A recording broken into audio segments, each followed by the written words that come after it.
श्रीमद् भागवत गीता प्रथम अध्याय। धृतराष्ट्र बोले, हे संजय, धर्मभूमि कुरुक्षेत्र में एक अचित्र युद्ध की इच्छा वाले मेरे और पांडु के पुत्र ने क्या किया। संजय बोले, उस समय राजा दुर्योधन ने व्यूह रचना युक्त पांडवों की सेना को देखकर और द्रोणाचार्य के पास जाकर यह वचन कहा, हे आचार्य, आपके बुद्धिमान शिष्य द्रुपद पुत्र धृष्टद्युम्न द्वारा व्यवहार खड़ी हुई पांडव पुत्रों के इस बड़ी भारी सेना को देखिए। इस सेना में बड़े बड़े धनुषों वाले तथा युद्ध में भीम और अर्जुन के समान शूलवीर सत्यकी और विराट तथा महारथी राजा द्रुपद, धृष्टकेतु और चेकितान तथा बलवान काशीराज, पुरुचित, कुंती भोज और मनुष्यों में श्रेष्ठ सैव्य पराक्रमी युद्धामन्यु तथा बलवान उत्तमौजा, सुभद्रा पुत्र अभिमन्यु एवं द्रौपदी के पांचों पुत्र, ये सभी महारथी हैं। हे ब्राह्मण श्रेष्ठ, अपने पक्ष में जो भी प्रधान है उनको आप समझ लीजिए। आपकी जानकारी के लिए मेरी सेना के जो सेनापति हैं उनको बतलाता हूँ। आप द्रोणाचार्य तथा पितामह भीष्म तथा कर्ण और संग्राम विजयी कृपाचार्य तथा वैसे ही अश्वत्थामा, विकर्व और सोमदत्ता का पुत्र भूरिश्रवा और भी मेरे लिए जीवन की आशा त्याग देने वाले बहुत से शूलवीर, अनेक प्रकार के शस्त्रास्त्रों से सुसज्जित और सब के सब युद्ध में चतुर हैं। भीष्म पितामह द्वारा रक्षित हमारी वह सेना सब प्रकार से अजेय है और भीम द्वारा रक्षित इन लोगों की यह सेना जीतने में सुगम है। इसलिए सब मोर्चों पर अपनी अपनी जगह स्थिर रहते हुए आप लोग सभी निसंदेह भीष्म पितामह की सब ओर से रक्षा करें। कौरवों में वृद्ध बड़े प्रतापी पितामह भीष्म ने उस दुर्योधन के हृदय में हर्ष उत्पन्न करते हुए उच्च स्वर से सिंह की दहाड़ के समान गरज कर शंख बजाया। इसके पश्चात शंख और नगारे तथा ढोल, मृदंग और नरसिंहे आदि बाजे एक साथ बज उठे। उनका वह शब्द बड़ा भयानक हुआ। इसके अनंतर सफ़ेद घोड़ों से युक्त उत्तम रथ में बैठे हुए श्री कृष्ण महाराज और अर्जुन ने भी अलौकिक शंख बजाए। श्री कृष्ण महाराज ने पंचय नामक, अर्जुन ने देवदत्ता नामक और भयानक कर्म वाले भीमसेन ने पांडव नामक महाशंख बजाया। कुंती पुत्र राजा युधिष्ठिर ने अनंत विजय नामक और नकुल तथा सहदेव ने सुघोष और मणिका पुष्प नामक शंख बजाए। श्रेष्ठ धनुष वाले काशीराज और महारथी सिंखड़ी एवं धृष्टद्युम्न तथा राजा विराट और अजय सात्यकी, राजा द्रुमद और द्रौपदी के पांचों पुत्र और बड़ी भुजा वाले सुभद्रा पुत्र अभिमन्यु, इन सभी ने हे राजन सब ओर से अलग अलग शंख बजाए और उन भयानक शब्द ने आकाश और पृथ्वी को भी गुर्जाते हुए धृतराष्ट्र के अर्थात आपके पछवालों के हृदय वितीर्ण कर दिए। हे राजन, इसके बाद कपिध्वज अर्जुन ने मोर्चा बांटकर डटे हुए धृतराष्ट्र संबंधियों को देखकर शस्त्र चलाने की तैयारी के समय धनुष उठाकर ऋषिकेश श्री कृष्ण महाराज से यह वचन कहा, हे अच्युतय, मेरे रथ को दोनों सेनाओं के बीच में खड़ा कर दीजिए और जब तक मैं युद्ध क्षेत्र में डटे हुए युद्ध के अभिलाषी इन विपक्षी योद्धाओं को भली प्रकार देख लूं कि इस युद्ध रूपी व्यापार में मुझे किन किन के साथ युद्ध करना योग्य है, तब तक उसे खड़ा रखिए।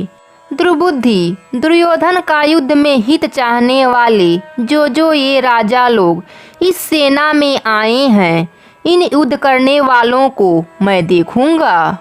संजय बोले, हे धृतराष्ट्र, अर्जुन द्वारा इस प्रकार कहे हुए महाराज श्री कृष्णचंद्र ने दोनों सेनाओं के बीच में भीष्म और द्रोणाचार्य के सामने तथा संपूर्ण राजाओं के सामने उत्तम रथ को खड़ा करके इस प्रकार कहा कि हे पार्थ, युद्ध के लिए जुटे हुए इन कौरवों को देखिए। इसके बाद प्रथापुत्र अर्जुन ने उन दोनों ही सेनाओं में ताऊ, चाचा, दादा, परदादा, गुरु, मामा, भाई, पुत्र, पौत्र, मित्र, ससुर और सुहृदयों को देखा। उन उपस्थित संपूर्ण बंधुओं को देखकर वे कुंती पुत्र अर्जुन अत्यंत करुणा से युक्त होकर शोक करते हुए यह वचन बोले। अर्जुन बोले, हे कृष्ण, युद्ध क्षेत्र में डटे हुए युद्ध के अभिलाषी इन स्वजन समुदाय को देखकर मेरे अंग स्थिर हो जा रहे हैं और मुख सूखा जा रहा है। मेरे शरीर में कंप एवं रोमांच हो रहा है। हाथ से धनुष गिर रहा है और त्वचा भी बहुत जल रहा है तथा मेरा मन भ्रमित सा हो रहा है, इसलिए मैं खड़ा रहने में भी असमर्थ हूँ। हे केशव, मैं लक्षकों को भी विपरीत ही देख रहा हूँ तथा युद्ध में स्वजन समुदाय को मारकर कल्याण भी नहीं देखता। हे कृष्ण, मैं न तो विजय चाहता हूँ और न राज्य सुख को। हे गोविंद, हमें ऐसे राज्य से क्या प्रयोजन है अथवा ऐसे भोगों से और जीवन से भी क्या लाभ है। हमें जिनके लिए राज्य, भोग और सुखदायी अभिष्ट है, वे ही ये सब धन और जीवन की आशा को त्याग कर युद्ध में खड़े हैं। गुरुजन, ताऊ, चाचे, लड़के और उसी प्रकार दादा, मामा, ससुर, पौत्र, साले तथा सभी संबंधी लोग हैं। हे मधुसूदन, मुझे मारने पर भी इतना तीनों लोकों के राज्य के लिए भी मैं इन सब को मारना नहीं चाहता, फिर पृथ्वी के लिए तो कहना ही क्या है। हे जनार्दन, धृतराष्ट्र के पुत्रों को मारकर हमें क्या प्रशंसा होगी, इन संबंधियों को मारकर हमें पाप लगेगा। अतएव हे माधव, अपने ही बांधव धृतराष्ट्र के पुत्रों को मारने के लिए हम योग्य नहीं हैं, क्योंकि अपने ही कुटुंब को मारकर हम कैसे सुखी हो सकते हैं। लोभ से भ्रष्टित हुए यह लोग कुल के नाश से उत्पन्न दोष को और मित्रों से विरोध करने में पाप को नहीं देखते। तो हे जनार्दन, कुल के नाश से उत्पन्न दोष को जानने वाले हम लोगों को इस पाप से हटने के लिए क्यों नहीं विचार करना चाहिए। कुल के नाश से सनातन कुल धर्म नष्ट हो जाते हैं। धर्म के नाश हो जाने पर संपूर्ण कुल में पाप ही पाप फैल जाता है। हे कृष्ण, पाप के अधिक बढ़ जाने से कुल की स्त्रियां दूषित हो जाती हैं। हे वैष्णव, स्त्रियों से दूषित हो जाने पर वर्णशंकर उत्पन्न होता है। वर्णशंकर कुल घातियों को और कुल को नरक में ले जाने के लिए होता है। लुप्त हुई पिंड और जल की क्रिया वाले अर्थात श्राद्ध और तर्पण से वंचित इनके पितर लोक भी अधोगति को प्राप्त होते हैं। इन वर्णशंकराकारक दोष से कुल घातियों के सनातन कुल धर्म और जाति धर्म नष्ट हो जाते हैं।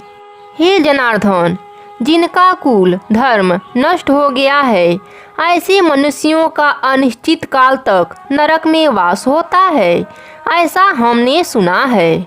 हम लोग बुद्धिमान होकर भी महान पाप करने को तैयार हो गए हैं, जो राज्य और सुख के लोभ से स्वजनों को मारने के लिए उद्यम हो गए हैं।